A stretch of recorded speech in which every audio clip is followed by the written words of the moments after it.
ನಮಸ್ಕಾರ.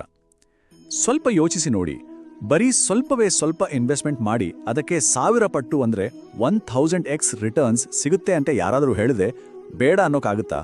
ಖಂಡಿತ ಯಾರೂ ಇಲ್ಲ ಅಲ್ವಾ? ಆದರೆ ನಾವಿಲ್ಲಿ ಮಾತಾಡ್ತಾ ಇರೋದು ಶೇರ್ ಮಾರ್ಕೆಟ್ ಅಥವಾ ದುಡ್ಡಿನ ಇನ್ವೆಸ್ಟ್ಮೆಂಟ್ ಬಗ್ಗೆ ಅಲ್ಲವೇ ಅಲ್ಲ. ಇದೊಂದು ದಿವ್ಯವಾದ ಹೂಡಿಕೆ. ನಾವು ಎಷ್ಟೇ ಬ್ಯುಸಿ ಇದ್ರೂ ಸರಿ, ಮೇ 17ನಿಂದ ಶುರುವಾಗ್ತಾ ಇರೋ ಅತ್ಯಂತ ಪವಿತ್ರವಾದ ಪುರುಷೋತ್ತಮ ಮಾಸದ ಬಗ್ಗೆ ತಿಳ್ಕೊಳ್ಳೋದು ನಮ್ಮ ಜೀವನದ ದಿಕ್ಕನ್ನೇ ಬದಲಾಯಿಸ್ಬೋದು. ಬನ್ನಿ, ಇವತ್ತಿನ ಈ ವಿಶ್ಲೇಷಣೆಯಲ್ಲಿ ಇದರ ಮಹತ್ವನ ಕಂಪ್ಲೀಟಾಗಿ ಅರ್ಥ ಮಾಡ್ಕೊಳ್ಳೋಣ. ಇಲ್ಲಿ ನಾವು ಗಮನಿಸಬೇಕಾದ ಅತಿ ಮುಖ್ಯವಾದ ಪಾಯಿಂಟ್ ಏನಂದರೆ, ಇದು ದುಡ್ಡಿನ ಇನ್ವೆಸ್ಟ್ಮೆಂಟ್ ಅಲ್ಲ, ಇದು ನಮ್ಮ ಟೈಮ್ ಇನ್ವೆಸ್ಟ್ಮೆಂಟ್. ಇವತ್ತಿನ ಫಾಸ್ಟ್ ಲೈಫ್ನಲ್ಲಿ ಗಂಟೆಗಟ್ಟಲೆ ಪೂಜೆ ಮಾಡೋಕ್ಕೆ, ಗ್ರಂಥಗಳನ್ನು ಓದೋಕ್ಕೆ ನಮಗೆ ಟೈಮ್ ಸಿಗದೇ ಇರ್ಬೋದು. ಆದರೆ ಭಗವಂತ ನಮಗೋಸ್ಕರನೇ ಸೃಷ್ಟಿಸಿರೋ ಈ ಪುರುಷೋತ್ತಮ ಮಾಸದಲ್ಲಿ ಸ್ವಲ್ಪವೇ ಸಮಯನ ಭಕ್ತಿಗಾಡಿ ಮೀಸಲಿಟ್ಟರೆ ಸಾಕು, ಅದಕ್ಕೆ 1000 ಪಟ್ಟು ಹೆಚ್ಚಿನ ಆಧ್ಯಾತ್ಮಿಕ ಲಾಭ ನಮಗೆ ಗ್ಯಾರಂಟಿ ಸಿಗುತ್ತೆ. ನಮ್ಮ ಹಳೆಯ ಕರ್ಮಗಳ ದೋಷನ ಸಂಪೂರ್ಣವಾಗಿ ನಾಶ ಮಾಡೋಕೆ ಇದೊಂದು ಅದ್ಭುತವಾದ ಆಫರ್ ಅಂತಲೇ ಹೇಳ್ಬೋದು. ಇವತ್ತಿನ ನಮ್ಮ ಈ ವಿಶ್ಲೇಷಣೆಯಲ್ಲಿ ನಾವು ಏನೆಲ್ಲ ನೋಡಲಿದ್ದೀವಿ ಅನ್ನೋದನ್ನು ಒಮ್ಮೆ ಕ್ವಿಕ್ ಆಗಿ ನೋಡ್ಬಿಡೋಣ. 1, ಅತ್ಯಂತ ಶ್ರೇಷ್ಠವಾದ ಸಮಯದ ಹೂಡಿಕೆ. 2, ಅಧಿಕ ಮಾಸದ ಲೆಕ್ಕಾಚಾರ ಹೇಗಾಗುತ್ತೆ. 3, ತಿರಸ್ಕರಿಸಲ್ಪಟ್ಟ ಮಾಸದ ಪವಿತ್ರ ಕಥೆ. 4, ನಾವು ಆಚರಿಸಬೇಕಾದ ಪ್ರಮುಖ ವ್ರತಗಳು. ಮತ್ತೆ 5, ದಾನ ಹಾಗೂ ಆಧ್ಯಾತ್ಮಿಕ ಲಾಭ. ಸರಿ, ಮೊದಲನೇ ವಿಭಾಗ, ಶ್ರೇಷ್ಠ ಸಮಯದ ಹೂಡಿಕೆ. ಪುರಾಣಗಳ ಪ್ರಕಾರ ಈ ಟೈಮಲ್ಲಿ ನಾವು ಮಾಡೋ ಸಣ್ಣ ಭಕ್ತಿ ಕೂಡ ಅಶ್ವಮೇಧ ಯಾಗ ಮಾಡಿದಷ್ಟೇ ಪುಣ್ಯವನ್ನ ತಂದುಕೊಡುತ್ತೆ. ಅಷ್ಟು ಪವರ್ಫುಲ್ ಇದು. ಈಗ ನೇರವಾಗಿ 2ನೇ ವಿಭಾಗಕ್ಕೆ ಬರೋಣ, ಅಧಿಕ ಮಾಸದ ಲೆಕ್ಕಾಚಾರ. ಅಸಲಿಗೆ ಈ ಎಕ್ಸ್ಟ್ರಾ ತಿಂಗಳ ಹಿಂದಿರೋ ಖಗೋಳ ವಿಜ್ಞಾನ ಅಂದರೆ ಆ ಮ್ಯಾಥಮ್ಯಾಟಿಕ್ಸ್ ಹೇಗೆ ಕೆಲಸ ಮಾಡುತ್ತೆ ಅಂತ ನೋಡೋಣ ಬನ್ನಿ. ಇಲ್ಲಿ ನಿಜವಾಗ್ಲೂ ಇಂಟ್ರೆಸ್ಟಿಂಗ್ ಆಗಿರೋ ವಿಷಯ ಏನಂದ್ರೆ, ನಮ್ಮ 2 ಕ್ಯಾಲೆಂಡರ್ಗಳ ನಡುವೆ ಇರೋ ವ್ಯತ್ಯಾಸ ನೋಡಿ. ನಮ್ಮ ಲೂನಾರ್ ಕ್ಯಾಲೆಂಡರ್ ಅಂದರೆ ಚಂದ್ರಮಾನ ಕ್ಯಾಲೆಂಡರ್ ಪ್ರಕಾರ 1 ವರ್ಷಕ್ಕೆ ಕೇವಲ 354 ದಿನಗಳಿರುತ್ತೆ. ಆದರೆ ಸೋಲಾರ್ ಕ್ಯಾಲೆಂಡರ್ ಅಂದರೆ ಸೌರಮಾನ ಕ್ಯಾಲೆಂಡರ್ ಪ್ರಕಾರ 365 ದಿನಗಳಿರುತ್ತೆ. ಪ್ರಕೃತಿಯ ಈ ಲೆಕ್ಕಾಚಾರದಲ್ಲೇ ನಮಗೊಂದು ಸ್ಪಷ್ಟವಾದ ಗ್ಯಾಪ್ ಕಾಣಿಸ್ತಾ ಇದೆ ಅಲ್ವಾ? ಹೌದು, ಆ ಗ್ಯಾಪ್ ಎಷ್ಟಂದರೆ ಅದೇ 11. ಈ 11 ಅನ್ನೋದು ಇಲ್ಲಿ ತುಂಬಾನೇ ಇಂಪಾರ್ಟೆಂಟ್ ನಂಬರ್.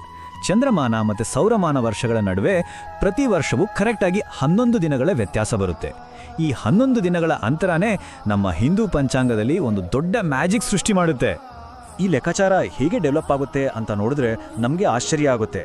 ಪ್ರತಿ ವರ್ಷದ ಈ 11 ದಿನಗಳು ಬ್ಯಾಂಕ್ ಅಕೌಂಟಲ್ಲಿ ದುಡ್ಡು ಸೇರೋ ಥರ ಸೇರ್ತಾ ಹೋಗಿ 3 ವರ್ಷಗಳಿಗೊಮ್ಮೆ ಒಟ್ಟು 33 ದಿನಗಳಾಗುತ್ತೆ.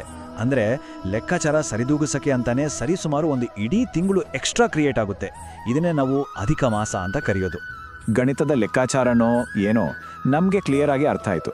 ಆದರೆ ಇಲ್ಲೊಂದು ದೊಡ್ಡ ಪ್ರಶ್ನೆ ಕಾಡುತ್ತೆ. ಬರೀ ಗಣಿತದ ಅಡ್ಜಸ್ಟ್ಮೆಂಟ್ಗಾಗಿ ಹುಟ್ಟುಕೊಂಡ ಈ ಒಂದು ಸಾಮಾನ್ಯ ತಿಂಗಳು ವರ್ಷದ ಅತ್ಯಂತ ಪವಿತ್ರವಾದ ತಿಂಗಳು ಅಂತ ಹೇಗೆ ಕರೆಸಿಕೊಳ್ತು? ಈ ರಹಸ್ಯದ ಹಿಂದಿರೋ ರೋಚಕವಾದ ಪುರಾಣ ಕಥೆ ಏನು ಅಂತ ತಿಳ್ಕೊಬೇಕಲ್ವಾ? ಅದಕ್ಕಾಗಿಯೇ ನಾವು 3ನೇ ವಿಭಾಗಕ್ಕೆ ಹೋಗ್ತಾ ಇದ್ದೀವಿ, ತಿರಸ್ಕರಿಸಲ್ಪಟ್ಟ ಮಾಸದ ಕಥೆ. ನಿಮಗೆ ಗೊತ್ತಾ, ಇವತ್ತು ನಾವು ಇಷ್ಟೊಂದು ಪವಿತ್ರ ಅಂತ ಆಚರಿಸೋ ಈ ತಿಂಗಳು ಆರಂಭದಲ್ಲಿ ಎಲ್ಲರಿಂದಲೂ ರಿಜೆಕ್ಟ್ ಆಗಿತ್ತು. ಹೌದು, ಆರಂಭದಲ್ಲಿ ಈ ತಿಂಗಳನ್ನ ಮಲಮಾಸ ಅಥವಾ ಅಶುದ್ಧ ಮಾಸ ಅಂತ ಕರಿತಿದ್ರು.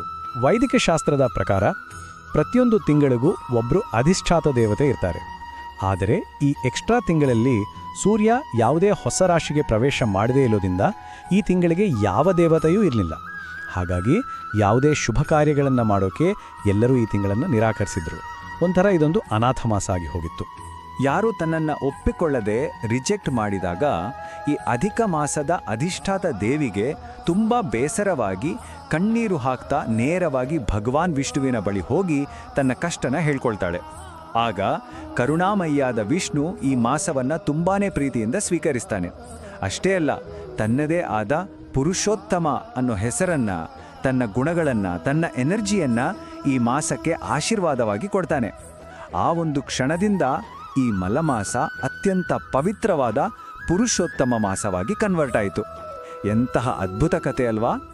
ಇದರ ಬಗ್ಗೆ ಭಗವದ್ಗೀತೆಯ 15ನೇ ಅಧ್ಯಾಯದಲ್ಲಿ ಒಂದು ಫೇಮಸ್ ಶ್ಲೋಕ ಕೂಡ ಇದೆ. ಯಸ್ಮಾತ್ ಕ್ಷರಮತೀತೋಹಂ ಅಕ್ಷರಾದಪಿ ಚೋತ್ತಮ ಅತೋಸ್ಮಿ ಲೋಕೆ ವೇದೇ ಚ ಪ್ರಥಿತ ಪುರುಷೋತ್ತಮಃ. ಅಂದ್ರೆ ಸ್ವತಃ ಭಗವಂತನೇ ಹೇಳುವಂತೆ ತಾನು ಕ್ಷರ ಮತ್ತು ಅಕ್ಷರಗಳಿಗೆ ಅತೀತನಾಗಿದ್ದು ವೇದಗಳು ತನ್ನನ್ನ ಪುರುಷೋತ್ತಮ ಅಂತ ಪ್ರಾರ್ಥಿಸ್ತವೆ. ಭಗವಂತನ ಸ್ಪರ್ಶ ಸಿಕ್ಕರೆ ಸಾಕು, ಏನೇ ಆದರೂ ಅದು ಪವಿತ್ರವಾಗುತ್ತೆ ಅನ್ನೋದಕ್ಕೆ ಈ ಮಾಸವೇ ಒಂದು ಬೆಸ್ಟ್ ಎಕ್ಸಾಂಪಲ್. ಈಗ ಬನ್ನಿ ನಮ್ಮ ಅಸಲಿ ವಿಷಯಕ್ಕೆ. ಅದೇ ಆ 1000x ಮಲ್ಟಿಪ್ಲೈಯರ್ ಎಫೆಕ್ಟ್.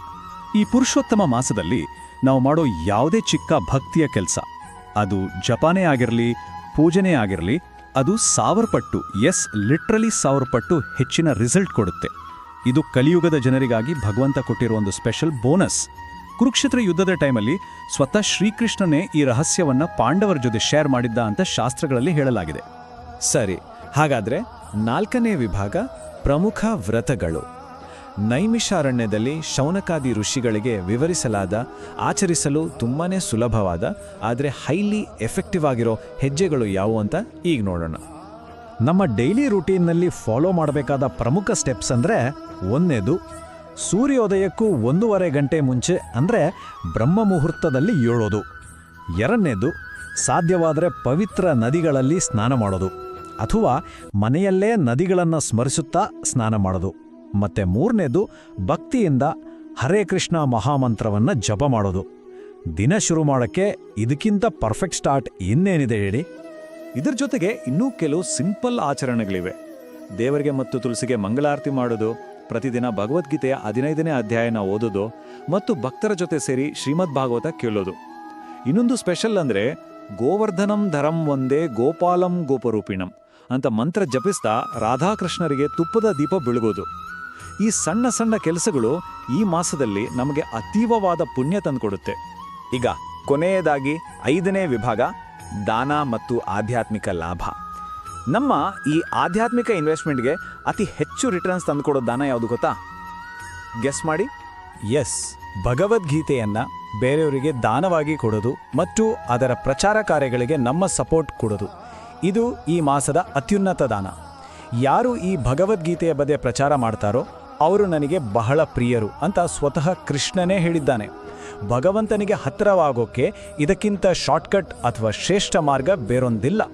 ಹಾಗಾದರೆ ಈಗ ನೀವೇ ಯೋಚನೆ ಮಾಡಿ, ಕೇವಲ 1 ತಿಂಗಳ ಕಾಲ ಮಾಡೋ ಈ ಸಣ್ಣ ಭಕ್ತಿಯಿಂದ ನಮಗೆ ಇಷ್ಟೊಂದು ಅಪಾರವಾದ ಲಾಭ ಸಿಗುತ್ತೆ ಅಂದಮೇಲೆ ಈ ವಂಡರ್ಫುಲ್ ಆಪರ್ಚುನಿಟಿನ ನಾವು ಮಿಸ್ ಮಾಡ್ಕೋಬೇಕಾ? ನಮ್ಮ ಡೈಲಿ ಲೈಫ್ನ ಟೆನ್ಷನ್ಗಳ ಮಧ್ಯೆ ಭಗವಂತನೇ ಕರುಣೆಯಿಂದ ಕೊಟ್ಟಿರೋ ಈ ಪವಿತ್ರವಾದ ಪುರುಷೋತ್ತಮ ಮಾಸದಲ್ಲಿ ನಮ್ಮ ಸ್ವಲ್ಪ ಸಮಯನ ಇನ್ವೆಸ್ಟ್ ಮಾಡೋಣ. ಈ ಇನ್ಫಾರ್ಮೇಷನ್ನ ಎಲ್ಲರಿಗೂ ಶೇರ್ ಮಾಡೋಣ. ಲಾಸ್ಟಲ್ಲಿ ಒಂದೇ ಒಂದು ಮಾತು, ನಾವು ಶಾಶ್ವತ ಅಲ್ಲದ ಸಂಪತ್ತಿಗಾಗಿ ದಿನವಿಡೀ ಓಡಾಡ್ತೀವಿ, ಆದರೆ ಶಾಶ್ವತವಾದ ಈ ಆಧ್ಯಾತ್ಮಿಕ ಸಂಪತ್ತನ್ನು ಗಳಿಸೋಕೆ ಈ ಸಣ್ಣ ಹೂಡಿಕೆ ಮಾಡೋಕೆ ನಾವು ಹಿಂದೇಟು ಹಾಕಬೇಕಾ? ಖಂಡಿತ ಇಲ್ಲ ಅಲ್ವಾ?